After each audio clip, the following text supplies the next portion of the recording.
السلام علیکم۔ یہ ایک سوال آیا ہوا ہے کہ لحم کا ترجمہ پیوستگی نہیں بلکہ گوشت ہوتا ہے، اور ایک صاحب تو کافی الجھ بھی گئے اور وہ کہہ رہے کہ آپ تحریف کرتے ہیں۔ حالانکہ یہ یاد رکھیں کہ ایک لفظ کا قرآن میں ایک ہی ترجمہ، یہ اصول بھی میں نے ہی دیا ہے قرآن سے ہی لے کر۔ تو آپ کیا سمجھتے ہیں کہ کیا جب میں نے یہ اصول دیا ہے قرآن سمجھنے کے اس میں کہ ایک لفظ ایک ہی معنی ہونا چاہیے، تو میں نے ہر جگہ نہیں دیکھا ہوگا؟ یہ اور بات ہے کہ آپ نہیں کر پا رہے، نہیں سمجھ پا رہے، کیونکہ روایتی ترجموں سے آپ جان نہیں چھڑا رہے، تو آپ نے یہ سمجھ رکھا کہ اس کا ترجمہ ہو ہی نہیں سکتا۔ یہ قطعی غلط بات ہے۔ حالانکہ لحم جہاں جہاں قرآن میں استعمال ہوا، 12 جگہ استعمال ہوا ہے، اور میں نے ہر آیت کو سمجھا رکھا ہے، یعنی ہر آیت پر اس پر درس ہو چکا ہے۔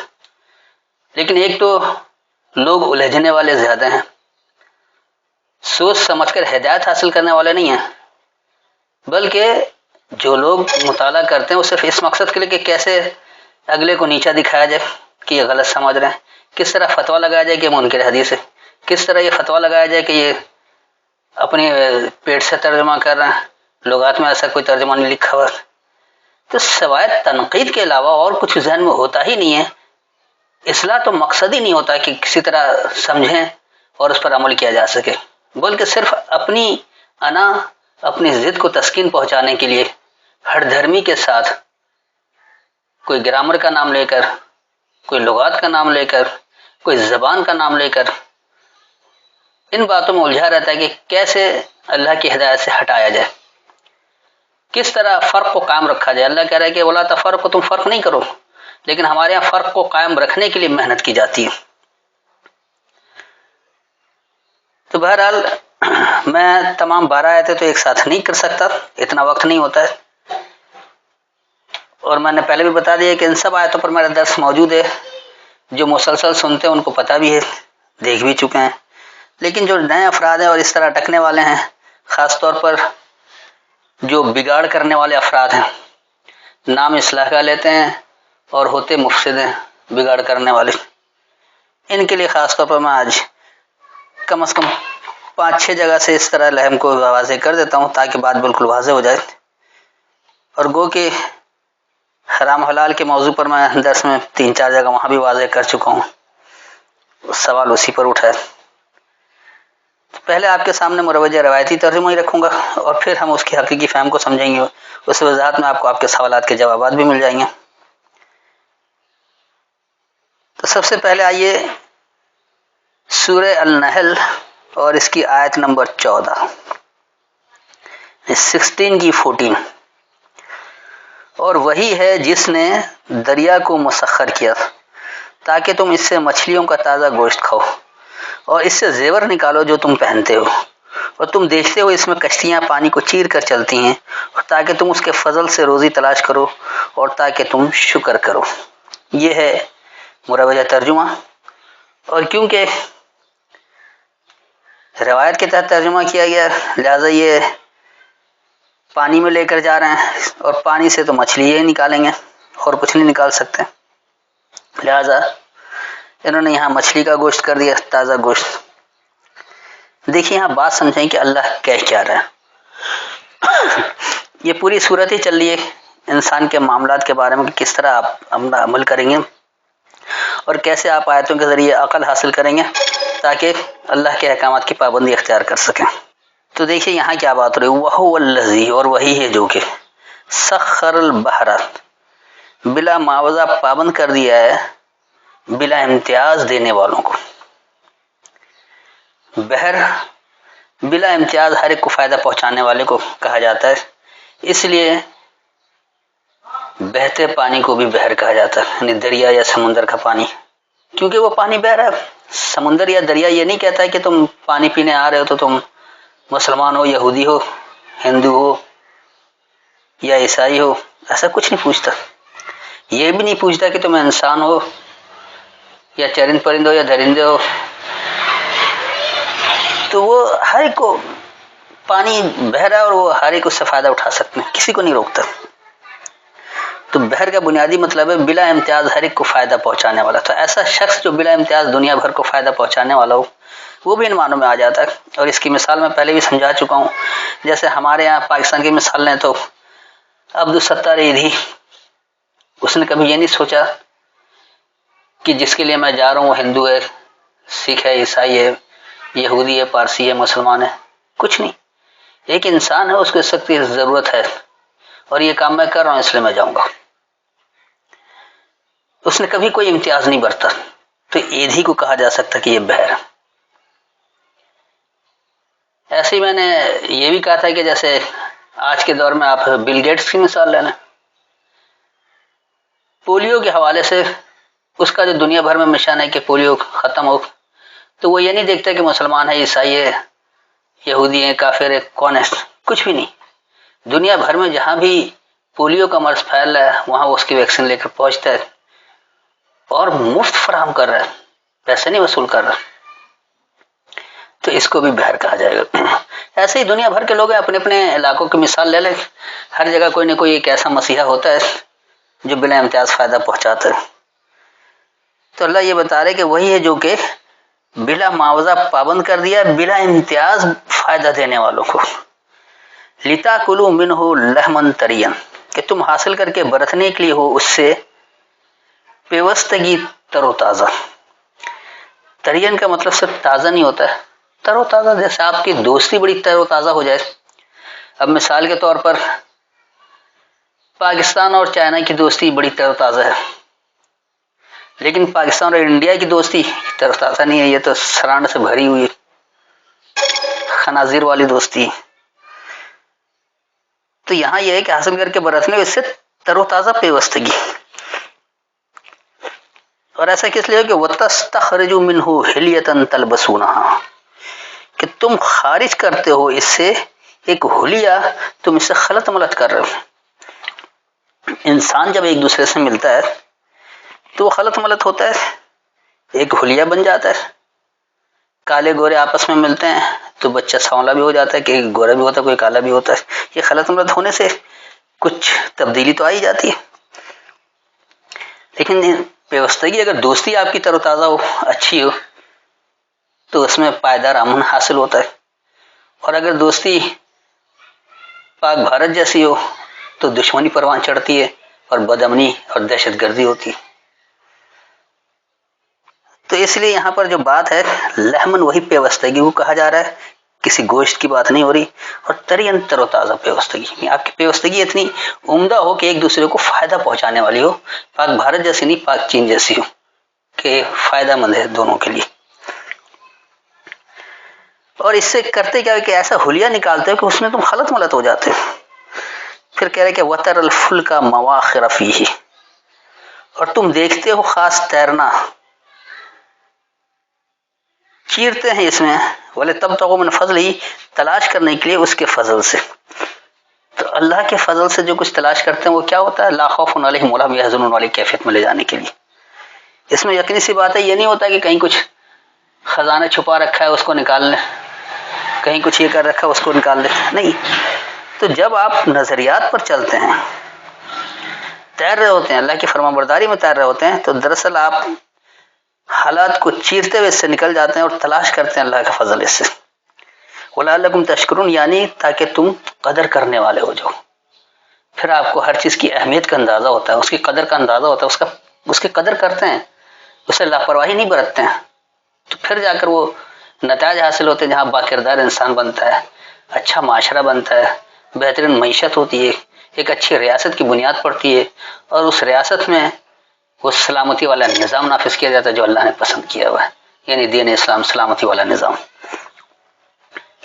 بالکل یہی بات سورہ فاطر کی آیت نمبر 12 میں اس کو اس لیے نہیں کروں گا کہ بالکل یہی الفاظ ہیں، کوئی فرق نہیں ہے. یعنی یہ جو لِتَأْكُلُوا مِنْهُ لَحْمًا طَرِيًّا سے لے کر وَلَعَلَّكُمْ تَشْكُرُونَ تک بالکل یہی الفاظ ہیں، تو اسے دہرانے کی ضرورت نہیں ہے. لیکن بہرحال میں نے پہلے ہی بتا دیا کہ حجت تمام کرنے کے لیے میں آپ کو کئی جگہ سے بتاؤں گا، ایک دو جگہ سے نہیں چھوڑوں گا.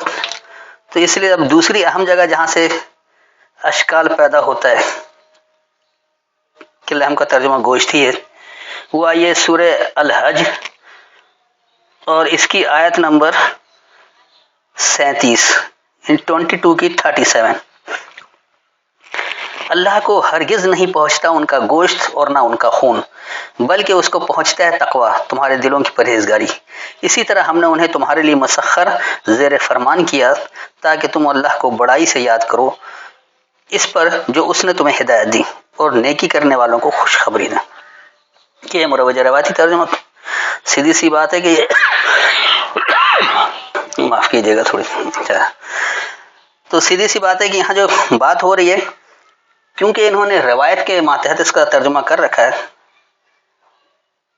اور ایک کہانی بنا رکھی شان نزول کے تحت، اس کے بعد پھر اس کو لے کر آ رہے ہیں، تو یہ کیونکہ جانور ذبح کروا رہے ہیں، قربانی کروا رہے ہیں، لہٰذا گوشت اور خون نہیں پہنچتا، تقوی پہنچتا۔ تقوی کیا ہے اس کی تعریف یہاں نہیں کرتا، حالانکہ تقوی کی تعریف اگر قرآن سے سمجھ لیں تو بات سمجھ میں آ جائے کہ تقوی میں اللہ کے احکامات کی فرما برداری اختیار کرنا ہے، یہ نہیں کہ نمازیں پڑھ کر ماتھا رگڑ رگڑ کے کوئی ایک نشان ڈال دیں۔ تو دیکھیے یہاں بات کیا ہو رہی ہے، لن ینال اللہ، ہرگز یہ نہیں پہنچتا اللہ کو، لحومہا، اس کی پیوستگی، ولا دماؤہا، اور نہ اس کا خون بہانا، ولیکن ینالہ التقوی، اور لیکن وہ جو پہنچتا ہے پابند ہونا، منکم، تم میں سے، کذالک، اسی طرح، سخرھا لکم، بلا معاوضہ پابند کر دیا اسے تمہارے لیے، لتکبروا اللہ علی ما ہداکم، اللہ کی اس بڑائی کے لیے اس پر جو تمہیں ہدایت دی ہے، وبشر المحسنین، اور آگاہی دے دو متوازن رہنے والوں کو، حسن کارانہ کام کرنے والوں کو۔ تو دیکھیے اس آیت میں ہدایت کیا مل رہی ہے، اللہ یہ بتا رہا ہے کہ آپ صرف قرآن سے پیوستگی کا اقرار کر لیں تو ہرگز یہ اللہ کو نہیں پہنچتا کہ آپ قرآن سے پیوستہ ہیں، کہ آپ مانتے ہیں قرآن اللہ کی کتاب ہے، اور نہ اس کے نام پر خون بہانا، جیسے ہمارے یہاں دیکھ لیں کہ مثال کے طور پر کچھ دہشت گرد عناصر جو غیر مسلم ہیں قرآن کو جلاتے ہیں اشتعال دلانے کے لیے، ایسی حرکتیں بھی کر رہے ہوتے ہیں، تو آپ اس کے لیے خون بہانے کو تیار ہو جائیں کہ اس نے ایسا کیا، توہین قرآن کیا، لہٰذا اس کو جان سے مار دیا جائے۔ تو یہ بھی اللہ کہہ رہا ہے کہ اس کے لیے خون بہانا، یہ بھی اللہ کو ہرگز نہیں پہنچتا، صرف اس سے پیوستگی اختیار کر لینا کہ ہم اللہ کی کتاب کو مانتے ہیں اور اس کے لیے خون بہانے کے لیے تیار ہو جانا، یہ ہرگز اللہ کو نہیں پہنچتا۔ اللہ کو کیا پہنچ رہا ہے، تم میں سے جو اللہ کے احکامات کی پابندی اختیار کر لے۔ قرآن ہدایت کی کتاب ہے، ہدایت اپنانے کے لیے، لیکن ہدایات پر آپ اپنی زندگی گزاریں، آپ کے معاملات زندگی کے قرآن کی ہدایت کے مطابق ہونا چاہیے، یہ اس لیے نہیں کہ آپ اسے پیوستگی کا اعلان کر دیں اور اس کے لیے آپ خون بہانے کو تیار ہو جائیں، تو ہرگز یہ سب کچھ اللہ کو نہیں پہنچتا۔ اللہ کو کیا پہنچتا ہے کہ آپ اللہ کے احکامات کی پابندی اختیار کر لیں۔ پھر اللہ کہہ رہا ہے کہ اسی طرح اسے تمہارے لیے بلا معاوضہ پابند کر دیا ہے۔ اللہ نے تو کتاب کے لیے کوئی پیسے نہیں مانگے، نہ مانگتا ہے، بلا معاوضہ دے رکھا ہے ہدایت، اور کس لیے دیا ہے کہ تمہیں جو ہدایت دی اللہ نے اس سے تم اللہ کی بڑائی کرو، اللہ کی ہدایت کو سمجھ رہے ہو اللہ کی کتاب سے، تو پھر اللہ کی بڑائی بیان کرو کہ دیکھو اللہ کیا کہہ رہا ہے، اور یہ آگاہی دے دو متوازن رہنے والوں کو۔ تو جو بھی دنیا میں متوازن رہنا چاہتا ہے، نہ دہشت گرد ہوتا ہے، نہ شدت پسند ہوتا ہے، نہ وہ آنکھ بند کر کے مظلوم بن کر مار کھاتا رہتا ہے، تو جو اللہ کے احکامات کی پابندی اختیار کر لیتا ہے وہ تو ایک مضبوط ہوتا ہے، نہ وہ ظلم سہتا ہے، نہ وہ ظالم کا ساتھ دیتا ہے، نہ اس کے لیے وہ خون بہاتا ہے، اور نہ اسے پیوستگی کا صرف اعلان کر کے اپنے لیے سب کچھ حاصل کر لیتا، نہیں، وہ انسانیت کے لیے فائدہ مند بن جاتا ہے۔ اللہ کا ہر حکم انسان کو اسی کے مفاد کے لیے، اللہ کو کچھ نہیں چاہیے، اللہ تو بے پرواہ ہے، تو اس لیے اس سے پیوستگی اختیار کرنا، اس کے لیے خون بہانا ہرگز اللہ کو نہیں پہنچتا۔ اللہ کو کیا پہنچتا ہے کہ تم میں سے جو اس کی پابندی اختیار کر لے، اور یہ کتاب تو تمہارے لیے بلا معاوضہ دیا گیا ہے، اس لیے کہ تمہیں جو ہدایت دی ہے اس پر تم اللہ کی بڑائی بیان کرنے کے لیے ہو، اور آگاہی دے دو متوازن رہنے والوں کو کہ اگر اس کے مطابق عمل کرو گے تو تمہارے لیے نتائج بہت اچھے ہوں گے، اور اگر نہیں کرو گے تو سیدھی سی بات ہے، جس طرح آج اللہ کے احکامات میں ملاوٹ کر کے شرک کر کے عمل کر رہے ہو تو اس کا نتیجہ ذلت و خواری ہے، اور ایسے ہی ذلیل و خوار رہو گے۔ اب تیسری اہم جگہ یہ آپ آ جائیے سورہ المومنون، اور اس کی آیت نمبر ہے 13، لیکن میں چاہوں گا کہ اس میں آپ 12, 13, 14 تینوں آیت کو دیکھ لیں تاکہ بات بالکل واضح ہو جائے، بلکہ 16 تک دیکھ لیں تو بالکل واضح ہو جائے گا۔ 12 سے 16 تک دیکھ لیں، یہ 23 کی 12 to 16۔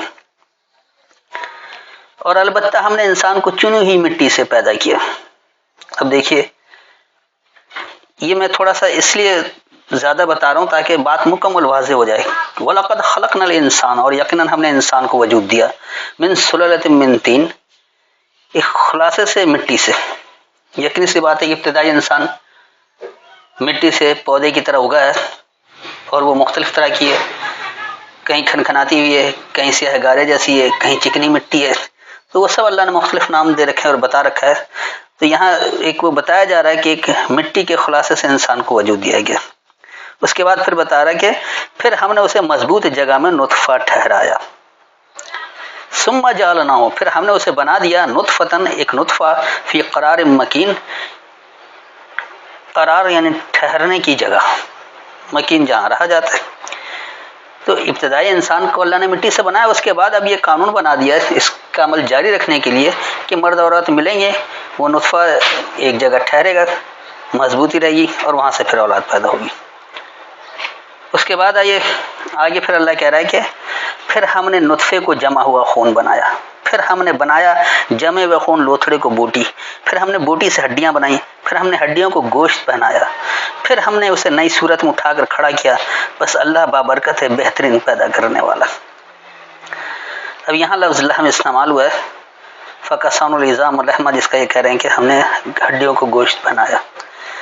اب یہ پورا پروسیس سمجھیں شروع سے کہ اللہ نے ابتدائی انسان کا بتایا کہ مٹی سے پیدا ہوا، اس کے بعد پھر اللہ نے نطفہ کو ایک ٹھہرنے کی جگہ بنا دیا کہ نطفے سے پیدا ہو رہا ہے۔ اب یہ نطفے کے مراحل بھی اللہ یہاں بتا رہے کہ ثم خلقنا النطفۃ علقۃ، پھر ہم نے وجود دیا اس خاص نطفے کو معلق، یا اس کو آپ جمع و خون بھی کہہ سکتے ہیں۔ فخلقنا العلقۃ مضغۃ، بس ہم نے وجود دیا اس معلق چیز کو جمے ہوئے میں، تو یہ بوٹی کی صورت بن جاتی ہے۔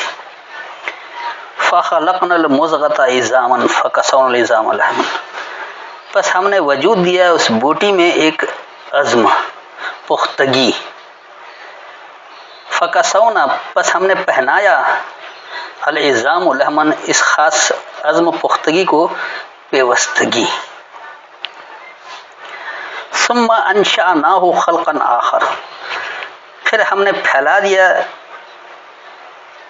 اس کا اگلا وجود۔ فتبارک اللہ احسن الخالقین، بس تمہارے لیے بابرکت ہے اللہ خوب متوازن وجود دینے والا۔